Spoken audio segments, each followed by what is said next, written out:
Hi everyone, welcome back. Thanks for joining us today. We've got a brand new story to share with you, so let's begin.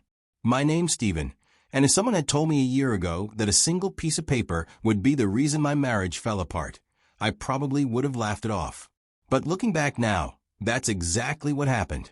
I found a folded note in my wife's bag one weekend when I was tidying up our room. But what that note said, and who it was meant for, that's where the problem started. I didn't know it at the time, but that little piece of paper was the first thread that would slowly pull apart the life I had built with someone I truly believed was my forever. It's hard to wrap your head around something like that when you're married for as long as we were. But before this discovery, things were actually good. So, I didn't expect anything to go wrong. But before everything slowly fell apart, let me tell you how everything started. I never expected to end up with Valeria. Honestly, she wasn't someone I imagined myself dating, let alone marrying. Our mothers were actually the ones who set us up. They were old friends who decided we'd be perfect for each other. I remember rolling my eyes when my mom first brought it up. It felt forced, like two puzzle pieces being jammed together because they looked like they might fit.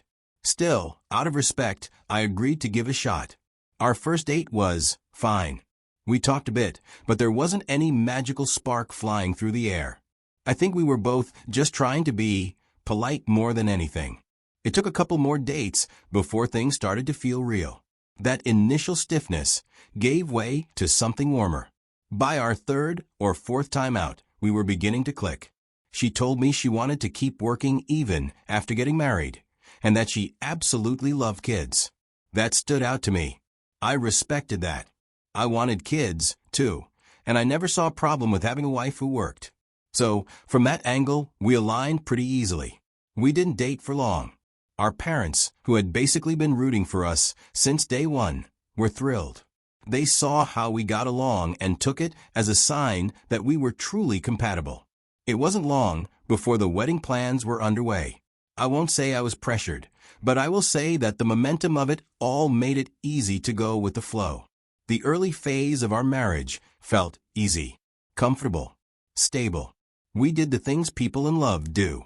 We held off on having kids right away, choosing instead to focus on building a rhythm. Every Friday night, we'd pick a movie and curl up on the couch. In the mornings, we'd drink coffee together, usually enjoying each other's presence. On weekends, we'd run errands.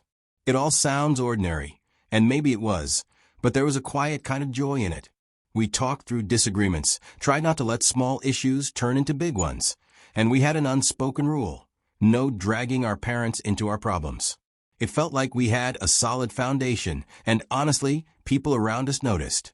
Friends would say things like, "You two make it look easy," or "You're such a good match." It made us feel like we were doing something right. But here's the thing about stability. Sometimes it tricks you. You think because you've weathered a few storms together that you're invincible. We had a couple of rough patches, sure, but we always bounced back. That made me think we were untouchable, that nothing could really shake us. I see now how naive that was. That kind of thinking gave me a false sense of security, one that made me blind to what could really go wrong. There were secrets she was holding, things I couldn't have imagined. And eventually, I'd find out in a way that no one ever wants to. But that's a story for a little later. For now, just know that everything seemed perfect until it wasn't. So, things really started to shift after Valeria, and I made the decision to finally try for a baby. I thought we were in a good place. So when we said, let's start a family, I didn't expect that would be the very moment things would start to unravel. While we started trying to conceive, Valeria's behavior began to change.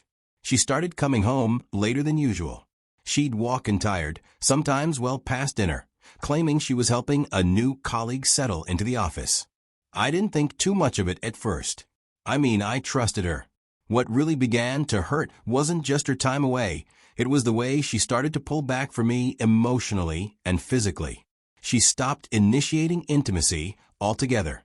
And when I tried to get close, when I reached out like a husband should, she'd gently push me away with some version of "I'm tired" or "I'm not in the mood." At first, I gave her space. But the more time passed, the clearer it became. This was a distance that no explanation could really justify. I wasn't happy, but I tried to stay calm. But even with that patience, the change in her was hard to ignore. We started to argue more. It could be over anything. All those little things that didn't matter before started to grow teeth. I tried to talk to her about it, but any time I brought up how I felt, she got defensive. And that hurt more than the silence. Eventually, I realized trying to win arguments wasn't going to help anything. It didn't matter if I was right. What mattered was that we were breaking apart, and I had to figure out a new way to hold us together. So I stopped pushing. I stopped raising my voice or pointing out inconsistencies. Instead, I started trying to repair things quietly. I planned a date night. I suggested dinner at one of her favorite restaurants. I made more of an effort to start conversations, to listen more and say less. I thought if I softened the tension, the closeness would come back. And on the surface, it seemed to work. The arguments slowed down. We weren't fighting as much. But the truth? Nothing really changed. The core of the problem was still there, buried just beneath the surface. We were quieter now, but not happier. It felt like putting a bandage on something that needed surgery. I didn't know it yet, but those cracks were just the beginning. One Saturday afternoon, my wife, Valeria, had gone out with her friends.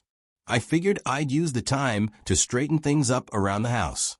I started with the bedroom, folding laundry, making the bed properly, and clearing the clutter. That's when I noticed her work bag sitting near the dresser. At first, I didn't think anything of it, but as I kept cleaning, I found myself looking at it again. I opened it. I wasn't even sure what I was looking for, but as I combed through her things, I found a folded sheet of paper tucked away in one of the smaller pockets. At first, I thought it might have been a receipt or a work-related note. But the second I unfolded it and began to read, my hands got cold. It was a romantic note, playful, flirty, emotional. And it wasn't meant for me. The words weren't just suggestive, they were personal. There was affection in the tone. Whoever this was written to, she had a connection with him. And I was not that person. I sat there on the edge of our bed, note in hand, trying to breathe through the wave of emotions that hit me. It's one thing to worry your partner is slipping away from you emotionally. It's another thing entirely to find proof in ink. I wanted to confront her right then, to call her and ask, "What the hell is this?" But I stopped myself. I told myself, wait. And I did. She came back later that night, a little unsteady, shoes in her hand. She stumbled into bed and passed out almost immediately. And I just lay there next to her, staring at the ceiling, heart pounding, that note folded and tucked under my pillow like some kind of cursed keepsake. The next morning, she was all smiles. Making coffee, talking about how fun the night had been, asking if I wanted to go grab brunch somewhere. I watched her like a stranger would, trying to make sense of the person in front of me. When the moment felt right, I asked her, calmly, about the note. Who was it for? The change in her was immediate. Her smile faltered, and she said, "What note?" I repeated myself, told her exactly where I found it, and described it so she knew I wasn't bluffing. That's when the wall went up. She got evasive, saying it was private. Then came the defensiveness. "Why were you going through my bag?" she asked. She claimed the note was just a joke. "It's something we do at the office," she said. Just messing around. But she couldn't even look me in the eye. And in that moment I knew. Something deeper was going on. And the woman I thought I knew, I wasn't sure who she was anymore. I didn't press her any further after that. There was something in the way she deflected that told me arguing would get me nowhere. She'd just keep dancing around the truth, and I'd be left even more confused and angry. So I stopped pushing and started watching. I decided quietly that if she wasn't going to tell me what was going on, I was going to find out for myself. At first, I didn't have a real plan, just instincts. I reached out to someone I knew at her office. I didn't go in asking blunt questions. I played it cool at first, but eventually I just asked directly if there was a guy by that name on the letter working there. The answer was yes. He was the new guy. That alone made my chest tighten, but what came next made it hard to breathe. The insider told me, casually, like it was common knowledge, that some of the people at the office had been joking about Valeria and this new guy. Apparently, they had a thing going on, and some of their coworkers even referred to them as the unofficial office couple. I can't explain how that made me feel. I was furious, confused, and embarrassed. The signs were all there, and I missed them. Or I didn't want to believe them. Either way, it was becoming clear that this had been happening right under my nose. Still, I needed something undeniable. Words from someone else could still be dismissed. What I needed was direct proof. So I waited. For days. I waited for the right moment, when she would be careless enough to leave her phone unlocked or unattended for a minute longer than usual. And let me tell you, that moment didn't come quickly. She had gotten smarter or more paranoid. Her phone was either always with her or locked with Face ID. But one night, she fell asleep on the couch while chatting and watching a movie. Her phone was in her hand. I gently took it and went straight to her messages. I didn't even know where to start, so I typed in the guy's name in the search bar, and there it was. I started scrolling, and with every message, my stomach turned. This was deep, intimate. But what finally broke me was a recent message she had sent him. My husband seems to be suspicious after seeing the love note I wrote you. That was it. I had been lied to, gaslit, betrayed. And now I had it in her own words. I took screenshots of everything because I needed to preserve the truth. I needed something real to hold on to in case she tried to spin it all around on me, which at this point I fully expected. I sat there for a long time that night, and in that silence, I finally understood it was truly over. That night, I decided I couldn't keep living in denial. I just waited for her to wake up, and when she did, I showed her my phone with screenshots of her secrets. I didn't say much. Her face changed immediately. First, she looked like a deer caught in headlights. Then came the denial, the accusations, the shouting. Why are you going through my things? You're always trying to control me. You've never trusted me. I didn't try to reason with her or argue. What was the point? The truth was right there between us, and she knew it. That same night, I went into our bedroom, pulled out a small duffel bag, and started packing. Just a few clothes, enough to get by for a while. She was still shouting when I zipped the bag shut. I didn't tell her where I was going. I didn't say how long I'd be gone. All those little moments that didn't make sense before, they clicked into place like dominoes, one after another. A few days later, her mom called me. She sounded quiet, tired even. She said she'd heard what happened. I didn't go into details, I didn't need to. But I could tell she already knew the truth. I won't make excuses for her, she said. Her own mother couldn't deny what her daughter had done. Weeks had passed since I walked out of the house. I stayed in a hotel for a while and tried to sort through the chaos in my head. I didn't tell too many people what happened right away. Eventually, I filed for divorce. It wasn't an impulsive decision. I thought about it. There were moments when I almost convinced myself to just let it go, to give her another chance. But then I'd remember how she looked me in the face and lied. And the answer was clear. When I finally returned to the house to collect my things, she was there. I wasn't ready for what came next. The moment she saw me, she broke down sobbing. She said she was sorry, that she didn't know what came over her. She begged me to go to couples therapy, said she'd do anything to make it right again, told me she missed me, that the house felt empty without me. Inside, it was chaos. But I didn't give in. I told her calmly that it was over, that no amount of therapy could bring back the trust she destroyed. And I meant it. A few months later, the divorce was finalized. Just like that, the marriage that once felt so full of promise was officially over. But here's the weird part. Despite everything, the relationship between our families didn't fall apart. My mom still talked to hers from time to time.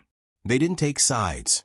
They just accepted the reality quietly and moved on with their own lives. I guess not everyone needs to burn bridges just because we did. After the divorce was finalized, life didn't magically get better overnight.